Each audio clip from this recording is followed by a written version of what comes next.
बिस्मिल्लाहिर्रहमानिर्रहीम। अस्सलाम वालेकुम my dear students medical imaging में chapter number 25 in fact numerical problems के साथ अंजुम मजीद ख्वाजा आपके सामने हाजिर खिदमत है। ये एक्सरसाइज वैसे बड़ी छोटी सी है, इसके न्यूमेरिकल्स भी ऑलरेडी 2 दिए हैं, तो I would like to be attentive here. If potential difference of 3000 volt, कहता अगर 3000 वोल्ट का पोटेंशियल डिफरेंस, वोल्ट के लिए आपको वी लगाना पड़ेगा, ठीक है, is applied across an x-ray tube. अगर वो किसी एक्सरे ट्यूब पर लगाया जाता है, मेरा लेक्चर नंबर 2 में मैंने बड़ी तफसील से बताया हुआ है। What will be the minimum wavelength of x-ray, minimum wavelength x-ray की क्या होगी if the electron were slow down, यानी आपने मिनिमम वेवलेंथ एक्सरे की फाइंड आउट करनी है। ये तो बच्चों वैसे जनरली स्पीकिंग इसका फार्मूला हम लोगों ने पढ़ा था।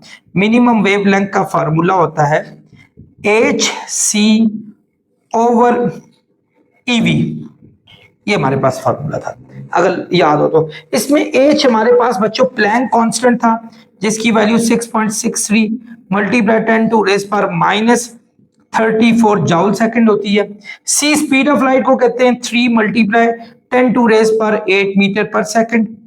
इसी तरह जो हमारे पास ये E है, this is the charge on electron, electron पे जो स्टूडेंट्स चार्ज होता है 1.6 मल्टीप्लाई 10 टू रेज पर -19 कूलम। बच्चों नजर आ रहा है, चेक करें। अच्छा अब देखें, आपने वेवलेंथ फाइंड करनी है मिनिमम। एच क्या है 6.63 मल्टीप्लाई 10 टू रेज पर -34 और सी स्पीड ऑफ लाइट है 3 मल्टीप्लाई 10 टू रेज पर 8। ई हमारे पास 1.6 है मल्टीप्लाई 10 टू रेज पर -19 और वी वोल्टेज जो दी है वो हमारे पास 3000 वोल्ट दिया। तो बाकी काम बच्चों करना है किसने, कैलकुलेटर ने। तो हमारे पास वेवलेंथ मीटर में आ जाएगी। बेटा दे मुझे, ये देखिए बच्चों ने हमारे फाइंड भी कर दिया 4.14 मल्टीप्लाई 10 टू रेज पर -10 मीटर, ये मीटर में आया। अगर आप चाहें तो बच्चों इसको नैनोमीटर में भी ला सकते हैं। तो अगर बच्चों मैं इस पॉइंट को उठा के पीछे ले आऊं तो ये वेवलेंथ, यानी पॉइंट को पीछे लाऊं तो ये हो जाएगा 0.414।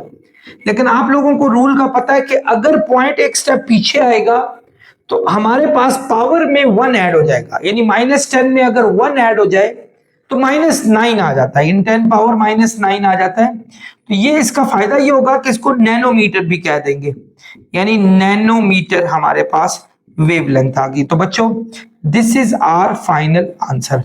आई होप आप लोगों को समझ आ गई।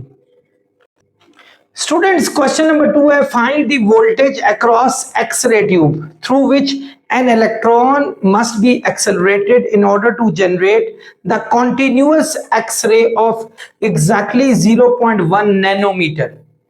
आपने वोल्टेज फाइंड करनी है एक्सरे ट्यूब में जिसमें एक इलेक्ट्रॉन को एक्सेलरेट करके कॉन्टिन्यूअस एक्सरे स्पेक्ट्रम जो है 0.1 नैनोमीटर का, ये वेवलेंथ, तो ये वेवलेंथ है हमारे पास 0.1 नैनोमीटर। तो वेवलेंथ हमारे पास है स्टूडेंट्स 0.1 नैनोमीटर, ठीक है। ये दी हुई है, नैनो का मतलब आप सबको पता है मल्टीप्लाई 10 टू रेज पर -9 मीटर होता है। अब इसके अलावा बच्चों आपको कुछ वैल्यूज पता है, जैसे ई की वैल्यू होती है 1.6 मल्टीप्लाई 10 टू रेज पर -19 कूलम।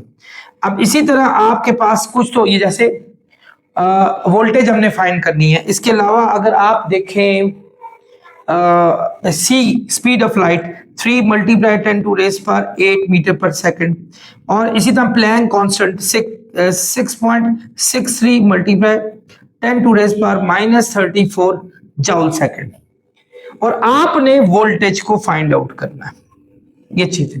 तो बच्चों वही फॉर्मूला जो आप लोगों को बताया था अभी थोड़ी देर पहले कि लैम्डा इज इक्वल टू होता है ए सी ओवर ईवी। ये तो हमने वोल्टेज चूंकि फाइंड करनी है, वोल्टेज यहाँ डिवाइड हो रही है, इसको यहाँ ले आए तो यहाँ आके क्या हो जाएगी मल्टीप्लाई, और लैम्डा वहां जाके डिवाइड हो जाएगा, यानी हम v को यहाँ ले आए एच सी ओवर ई लैम्डा हो जाएगा हमारे पास।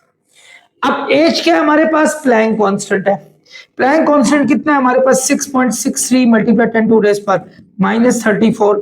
सी की वैल्यू है 3 मल्टीप्लाई 10 टू रेज पर 8। इसी तरह ई हमारे पास 1.6 मल्टीप्लाई 10 टू रेज पर -19 और लेमडा हमारे पास दिया था 0.1 मल्टीप्लाई 10 टू रेज पर -9।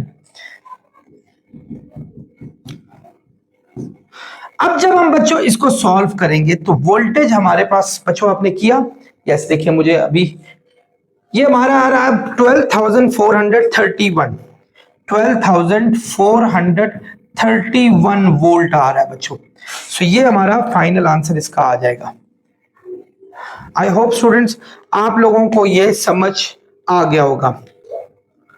बच्चों इसके साथ ही चूंकि ये हमारे 2 ही न्यूमेरिकल्स थे, अपना बहुत ख्याल रखिएगा। नेक्स्ट लेक्चर तक आप लोगों से इजाजत चाहूंगा। ऑलमोस्ट वैसे सारी बुक मैं अपलोड कर चुका हूं, तो अल्लाह हाफिज।